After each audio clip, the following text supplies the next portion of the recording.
Yes, guys, we are here. Hopefully your dynasty and redraft fantasy seasons are over at this point. We only got a couple of games left in the regular NBA season. How's it going, guys? My name is Andrew. I am your host and one of the analysts over at Angle Fantasy Sports. So we just had a recent rank update. Where you can find that is on our website, anglefantasybasketball.wordpress.com. That's where you can find all of our content today. So us here at Angle, there are three of us. We are highly involved in Dynasty basketball. We each play in multiple Dynasty leagues. So for a total cumulative Dynasty winnings between us three this season, we took home $1,960. When we're talking $50 buy-ins for our leagues, we're looking at a 400 to 500% return on investment here. So, we take great pride in what we do here with our work, especially when we're talking about Dynasty basketball leagues. So help us help you. Be sure to join our Discord channel, which is you can see here on our website.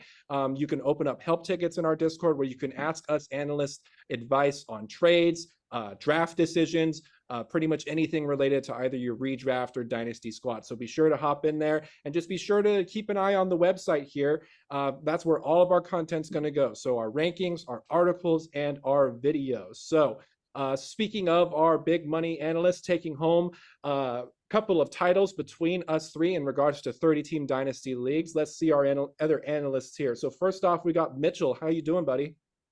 Doing pretty well. Fallout just released, so I'm ready to binge it after we record these podcasts, but also very excited for a potential Lakers and Warriors play-in battle. So it'll be really fun between us. Yes, it is. I'm quite confident you and I will probably be betting a little head-to-head money on that one for sure. Definitely. All right, next up, my partner in democracy, fellow Helldiver, Braxton. How you doing, buddy? Good, man. I think I'm a bit relieved this season is coming to a close. The Hornets been a very miserable experience. Pretty much the entire season. I went to the home opener and they won that one, I think, if I can remember correctly, and it was just all downhill from there. So, excited for the playoffs. You can finally focus more on just watching basketball when fantasy's over. So that's always nice too. So heading from our website into our recent April 2024 Dynasty Rank update, you can see our site here where first off on the left-hand columns, we have the average rank list. This is the average ranking between us three analysts is going to be shown in this column here. So this is what we use to determine the master order of our overall list here. So what we're here to do today is in this video, we're just, we want to talk about your players. We want to go over a lot of players in today's video, just talk about, how their movement was within this last Dynasty Rank update and what we've been seeing from them lately. So we're going to go through some guys that are going to be, pretty much commonly rostered across the board, especially if you're in like a smaller league, like a 14-team Dynasty or something like that. And then in the second half of the video, we're going to move into some deeper ranked guys. These are guys who maybe more be rostered in like a 20-team league or 30-team leagues, which is what our, we feel our specialty is too. So let's get us started off. Let's talk about what we have now as the unanimous number one ranked dynasty asset between us three, and that's going to be Victor Wembanyama. I mean, what else can we say? What else can anybody say? We've been talking about this guy all year. Absolutely insane. Ranked number 6 on the season in 9 category basketball leagues. Over the last 2 months, he is ranked number 1. This is a guy who's probably also going to go number 1 in redrafts next season too. I think there's a pretty good case for it. And one thing that you'll notice between the three of us here is that the next 3 spots, 2, 3, and 4, seems to be a wash between us three. All three of us in it had the 3 players of Doncic, Jokic, and Shea in a different order. So it seems like, Wemby is the bona fide number 1, and then kind of just your pick between these 3 guys right behind him. So that's obviously the first thing we need to announce is that Victor being number 1 is unanimous. He was not unanimous yet in the last update, but he is now. That's going to bring us down here. We're going to talk about somebody who's now made it into the top 40 of this list. We're going to talk about Jalen Johnson of the Atlanta Hawks. My goodness gracious, number 46 on the year in 9 category redraft leagues, only 22 years old, is now becoming an absolutely integral piece for the Atlanta Hawks. They're clearly going to trade away one of Trae Young or DeJounte Murray, and they have absolutely no plans to trade away Jalen Johnson or do anything to affect his role. He is now going to be a key core piece that they are building around, and I don't blame them. So when he was drafted in 2021, there was definitely a lot of hype around the overall potential that he had. He was somebody where even though he was drafted late, there was some serious potential in his game.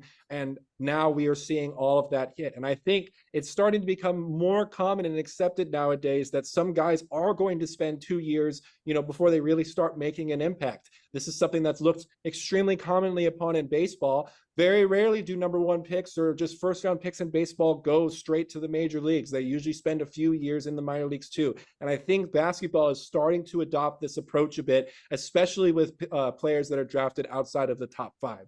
So somebody like Jalen Johnson is, absolutely a great target to acquire for yourself in a dynasty league. Also ranked up here in the 40s range. He'd actually dropped down in rankings since our last update. It's going to be Scoot Henderson. I mean, barely inside the top 200 so far this season, having a pretty tough go over there in Portland. There is a ton of slack that we can cut for him here. He is one of the highest ranked prospects that we had in a long time. If it wasn't for Victor, he would have likely gone number one in a lot of different draft classes. I know at the time people were amazed that Charlotte drafted Brandon Miller ahead of him. But, looking back on it, it seems like that might have been the correct decision. But with Scoot Henderson, this is somebody that please pray that you do not give up on quite yet. He's obviously still 20 years old. He's playing the hardest to learn position in the NBA. So I would definitely take another season or two before you start considering offers from, lowball offers or something. Someone tries to offer you Tyus Jones for him or something like that. Don't give up on Scoot yet, please. But due to that poor performance, we did have to drop him down at least about 20 spots since our last update. It was hard to justify keeping him up there. And if he continues to do this next season, it's going to be hard to justify keeping him where he's at too. But just the overall pedigree of him as a prospect and what his sky-high expectations were, we're going to still leave some hope in him for this moment in time. Yeah, so let's move back up the list a little bit. Somebody I just had a couple thoughts on was LaMelo Ball. He's dropped down to 17 from in January when he was at 11. Granted, I had him the highest in both lists. Obviously I'm a Hornets fan, right? But you gotta have to come to terms with where his value is at right now.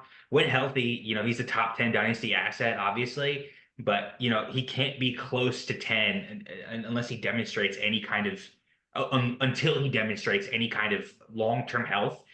He played 36 in 22 games in the last 2 seasons, and in his rookie year, he had a wrist issue that he dealt with that cut his season short there as well. So he's only played over 51 games one time in his career out of 4 years. He's on that huge contract. So obviously, he's the main piece for the Hornets moving forward. I'm just, you can't deny the talent, but the health is very concerning, especially this early in his career. And the fact that he doesn't want to wear those ankle braces. We'll see if he does next year. He was supposed to this year and just said he didn't like how they felt. Moving down a little bit, Darius Garland is somebody that's taken a big dive on our list as well. He's at 48 on this one. Last time he was 32. That's a 16% decrease, 16 spot decrease. I would be worried if he was like a main piece on my team. He was unable to produce the way that you wanted with Donovan Mitchell out of the lineup a lot this year, or at least towards the end of the year, rather. He's ranked 80 on the year and 80 over the last 30 days and 106 on the season. The assists are nice, but, it may see a boost in overall production if and when Donovan Mitchell leaves, like if the rumors are true that he doesn't want to re-sign there. But I think that dream is a top 25 asset, maybe coming to a close here. And he may be stuck playing second fiddle to Mobley on a Mitchell-less team. Somebody else I want to highlight is Immanuel Quickley, who's actually increased 11 spots from last time to 68 on our list, our new update. Quickley is basically, in my opinion, the 1B to Scotty's 1A. I think there was just about no better landing spot for him in the league than in Toronto. A young team that's competing, that's not necessarily tanking, right? He showed, isn't going to be tanking for the next couple of years, right? have at least showed the willingness to compete. And that's somebody that's what you want if you have a player that's on a bad team. You want them to be competitive and kind of stay in the mix, because otherwise, there's teams like they'll be more cautious with injuries, maybe longer periods where they sit out. I don't want to say shutdown risk, right, for Quickley, but that's kind of things that are associated with really bad teams. He's showed the potential to drop super high counting stats and can sniff a triple double on a nightly basis with enough usage. And they'll give it to him. They'll also give him a ton of money, and he's going to continue to be a big part of this team. Yeah, so the next person I want to talk about is Chet Holmgren. I know Andrew kind of listed out the first and second tiers of players, which is like Victor Wembanyama, and then it's a tier break to Luka, Shea, Tyrese. But in the next tier, Chet kind of solidified himself as like the 1A, 1B next to Jason Tatum. Chet Holmgren in his rookie year has been incredibly productive, providing top 20 production in 9 category leagues. So someone to really look out for, and someone who is a top 10 dynasty asset moving forward. Going down to Jalen Williams. So Jalen Williams, he had a bit of an increase from our January update. He increased 21 spots to number 20 actually. So for the year, Jalen Williams is a top 30 player, and in the last 3 months and even 2 months, he's been a top 20 player. So someone who's incredibly efficient, he has high stocks potential, and someone you just really want moving forward. So double OKC players in the top 20 is very exciting. Then I want to get into Jalen Brunson at 25. So, Jalen Brunson this year, he really established himself as the number 1 option in New York's offense. So in our last update, we had Jalen Brunson at 37 because we weren't sure if, Brunson was quote unquote a superstar like he's really proving out to be.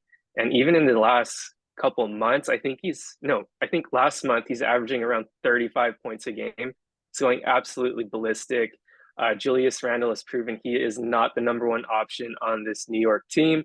So Jalen Brunson, someone to keep in mind as a top 25 asset. And it's really crazy to think just a couple years ago, he was barely like a top 125, top 150 asset.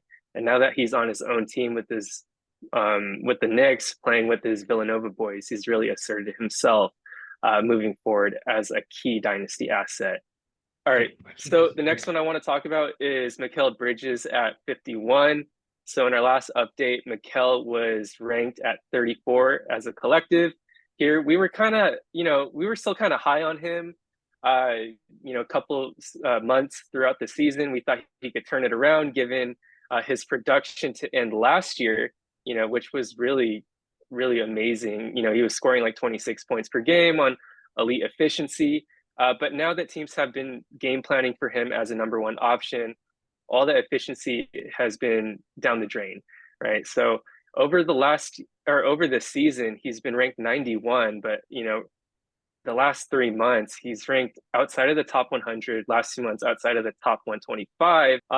Whatever hope we had in January for him to turn it around, it's all lost and down the drain.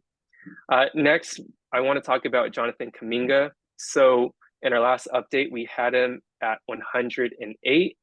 Now we have him at 69. So he has jumped. Exactly, in the cum bucket too. What a joke.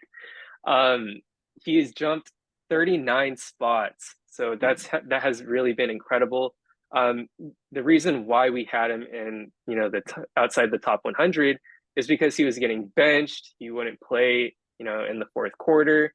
But ever since he really kind of went public in the media through Shams, kind of discrediting Coach Kerr with his lack of trust, he really, put the pedal to the metal and really showcased his talents as a potential number 2 option, sitting alongside Steph Curry. Over the past month, his production has slid a little bit.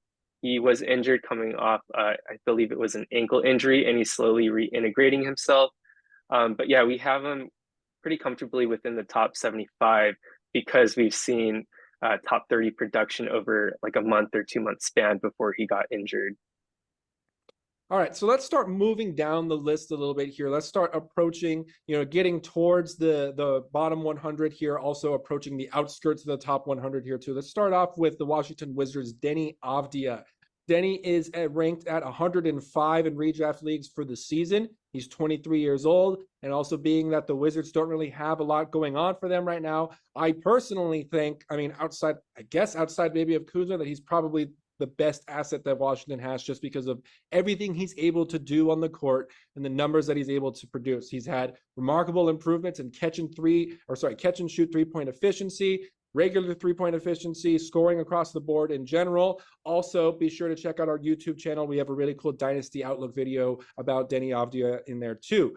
So definitely a name to keep an eye on. And then staying pretty close to him on the list right here, we have Naz Reid. So Naz Reid, labeled by many as the best backup big man in the NBA.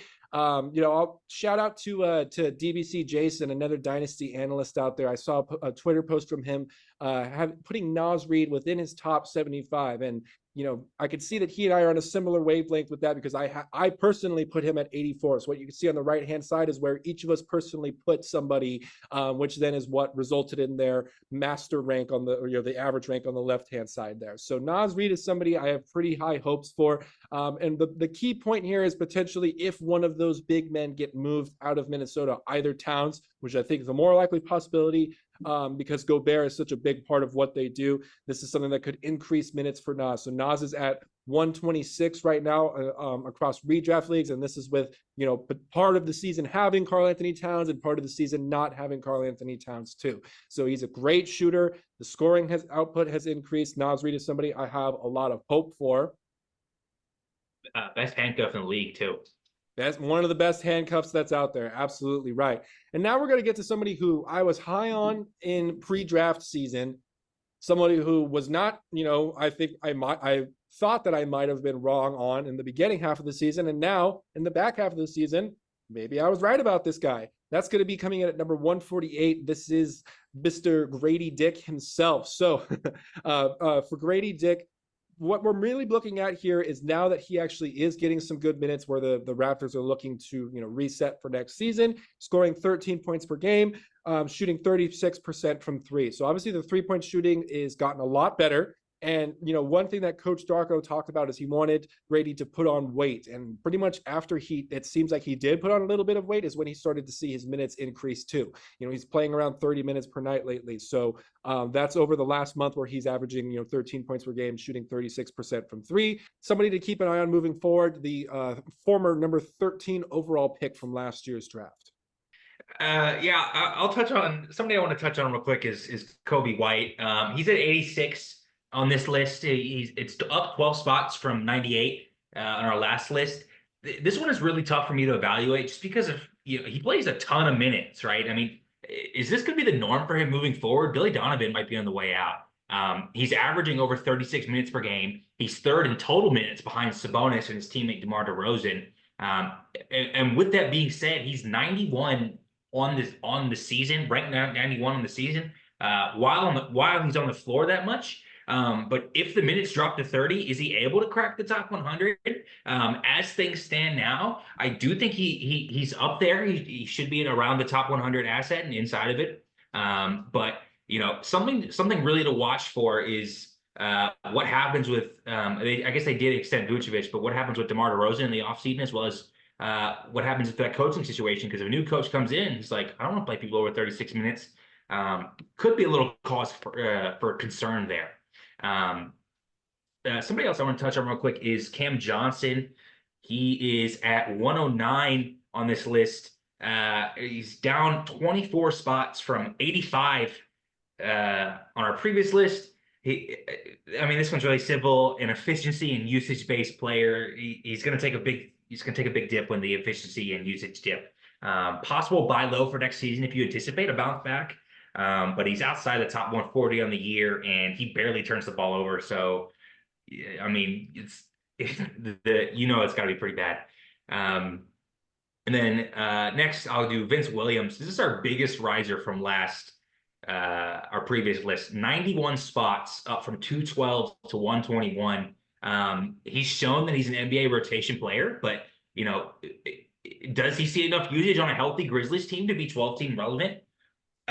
Maybe. He seems to cap out, at least in my opinion, that role player type range, like a DiVincenzo or a Josh Hart. He's very usage based, similar to Josh Hart and DiVincenzo. The percentages aren't really there for him, and he kind of needs at least from what he's shown this season, he kind of needs the ball in his hands to put up those big stat lines. But definitely somebody worth having, and definitely somebody I'm drafting in 12-team leagues. I guess it's more of a redraft thing, but definitely something I'm drafting in 12-team leagues next year to see how if he starts off hot or not. All right, so the next person that we want to talk about is Jaden Ivey. I know on a lot of other Dynasty analysts lists, Ivey is around, hovering around that top 75 range, which at Angle, we collectively disagree, right? He's very exciting. He was a top 5 pick, electric athleticism, windmill dunks. However, that does not translate into productive fantasy basketball in 9-category leagues. Over the last 3 months, he's ranked outside the top 200, even when they're tanking over the last one with Cade out, with Duren out with some, magical injury that happened out of nowhere. He hasn't even cracked the top 225. So that's very alarming, even with all the usage he has. Someone who I'm looking to sell if I can get potentially a top 10 pick in this year's draft and take another gamble, or maybe someone who's a little bit more reliable and has a cleaner stat set. So definitely a sell in my opinion. The next one I want to talk about is GG Jackson, someone who was previously unranked. He really benefited by all these injuries. I heard a crazy stat on the mismatch about the Grizzlies. They have the most players that ever played on a team ever in a season. I think they had a total of 31 players played for them in a Grizzlies jersey, which is absolutely insane. But circling back, GG Jackson, he provided a great spark and really highlighted some exciting flashes as a 3-point shooter and go-to scorer down the line. And what we really forget is that if he stayed, he would have been potentially a top 5 pick in this upcoming draft. So something to consider. And if you believe in the upside, he's worth taking a swing at. So for you Deep League Dynasty players out there, we're going to start moving deeper down into our master rank list here. So when we're looking deeper into this list, we're going to look at guys who are great guys to have at the end of your bench. Also, we're going to be talking about guys who have seen their dynasty stock fall quite a bit to what now they're in the back half of our rankings too. So let's start off with somebody who I like as a great just overall stash to have on your roster, somebody who has moved up a lot in rank, which is going to be Miles Deuce McBride. So McBride is somebody who we all saw him get locked into a new contract with the New York Knicks that obviously provides any dynasty owners out there with a good amount of stability for Miles McBride. That's what we like to see. The recent trades, well, not too recent, but the trades that New York made at the deadline, shipping out guys like Quentin Grimes helped open up more minutes for McBride. We saw McBride play heavy minutes when Jalen Brunson was out with injury for a bit. And there were some good performances in there. He's a good, steals, assists, point guard type of player, somebody that I would love to have on one of my dynasty rosters. Another player that I want to talk about is somebody that I managed to grab at pick 60 in one of my dynasty drafts. That's going to be Toumani Camara. One thing that I always like to pay attention to when we're looking at the second round of the draft, like for the real life NBA draft, and also when we're looking at undrafted free agents, you need to pay close attention to the type of contracts that these guys are awarded. Some guys like GG Jackson, initially when he was first drafted, get a 2-way contract right out the gate.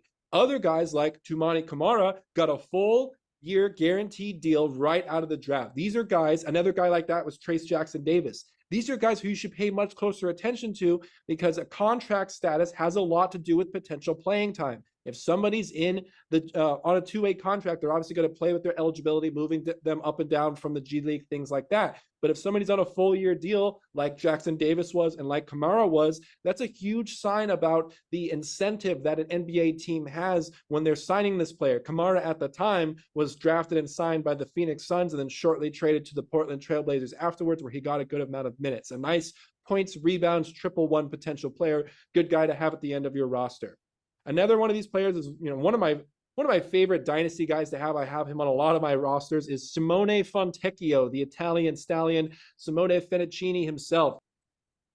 So Fontecchio season long is shooting 40% from three. And obviously when we're talking about the Detroit Pistons, this is something that they need very badly. So that's why Fontecchio is now moving up to be right on the outskirts of the top 200 here. I think the only reason why he's not fully in the top 200 is because he's still a little bit older. I mean, I don't consider 28 to be that old. He's still within his prime age window. But obviously the only thing happening at this point for it is going to be a decline. Whereas if he was 25, 24, I think he would be a good amount higher on this list. But Detroit likes him. I think he's somebody that we can expect to play a lot. Just a good points and threes contributor with the potential to pop off every now and then. Fontecchio is a good offensive creator. We've seen him do it from time to time where he has a good, nice offensive explosion. So that's somebody that I like to have at the end of my dynasty roster too. And then let's talk about another guy. This is somebody, there's like a handful of prospects I really liked from the last draft class that I hyped up a lot. So guys like, who I mentioned earlier, Gradey Dick, Anthony Black was another one. And another one that I could talk about too is Noah Clowney. So this is somebody where, it looks like Brooklyn's intention all along was to stash him. He played a lot with Long Island majority of this season, but now over the last 2 weeks, he's ranked at 138. He's within the top 150. So for somebody, you got your minor spots or what, like the taxi squad spots at the end of the roster for Fantrax leagues or sleeper leagues. This is somebody who's a great person to have stashed in there.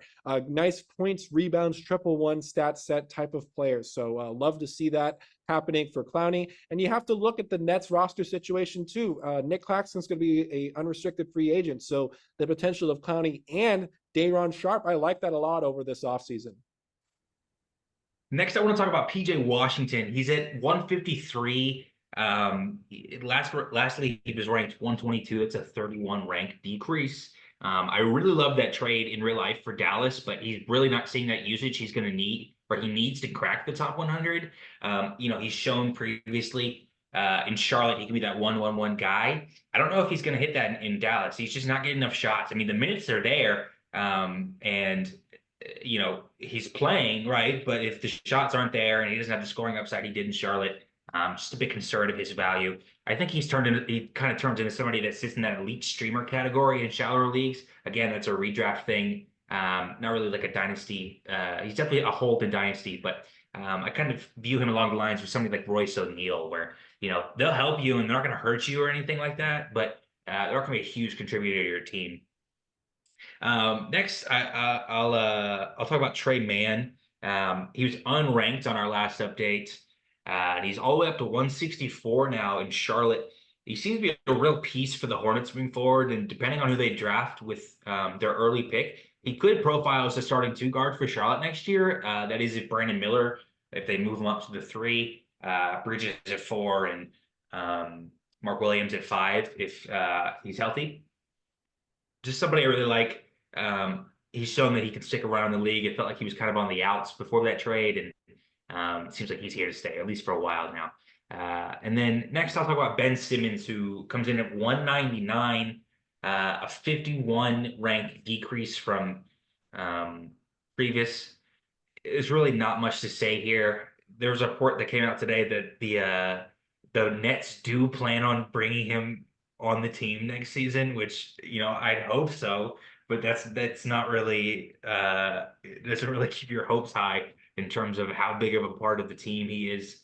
I'd sell what you for what you can in dynasty leagues, unless he's like somebody towards the end of your bench. And then I'll round it out with Nick Smith at 241, a bit of a decrease from 230. I think the emergence of Tre Mann has really hurt him. Really would have liked to see better production from him down the stretch here. He's healthy and he's playing single-digit minutes most nights, if at all. on this terrible Hornets team. All hope is obviously not lost with how young he is, but there's definitely some cause for concern, especially with the emergence of Tre Mann. Like I mentioned, it feels like Tre Mann is kind of just exactly what they wanted out of Nick Smith. So, just really tough to say what his role is moving forward. Is he going to be a big part of the Hornets team, or is he kind of just another one of those, undersized two guards that the Hornets ruined? We'll see. Yeah, I would say Mann's kind of just the guard they've been looking for a while. They failed, like they failed on Book Night. They failed. McGowan's I guess is okay, but Malik Monk as well. Well, Milk. I mean, they kind of I guess it could have been on the Hornets. Malik Monk on the Hornets was right. Development issue for them, but he ended up doing well elsewhere. But Mann's kind of just been what they've been looking for a while. Next one I want to talk about is Bruce Brown. We have him at 169, and in our last update, we had him at 133. So he's dropped 36 spots since January. Bruce Brown was someone we were extremely hyped about coming into Indiana. He was one of their big hot pickups, coming off a great honeymoon win, championship win with Denver. We thought he can kind of establish himself as kind of like a mini Draymond, do it all, Swiss Army knife, and get you some defensive numbers on pretty solid efficiency. However, even in Indiana, man, like he's been really, really disappointing. For the season, he's barely in the top 170. And ever since he was traded to Toronto, his value has just completely tanked. He's been outside the top 200 for the last 3 months, last 2 months outside the top 250. So there is hope for him. He could potentially get traded to a contender, but right now it's just not looking very well for someone who, to start the year, we almost had around the top 100. So huge plummet on Bruce Brown. The next one I want to talk about is Keon Ellis. So we have Keon Ellis at 194. He was previously unranked. But Keon Ellis, man, he's a dog on defense. He provides exactly what Sacramento needs on the perimeter. He's like really switchable. He's rangy for a guard. I think he's like 6'4" with a really long wingspan. And it's really ironic because he came from Alabama, and Alabama is definitely not known for their defense.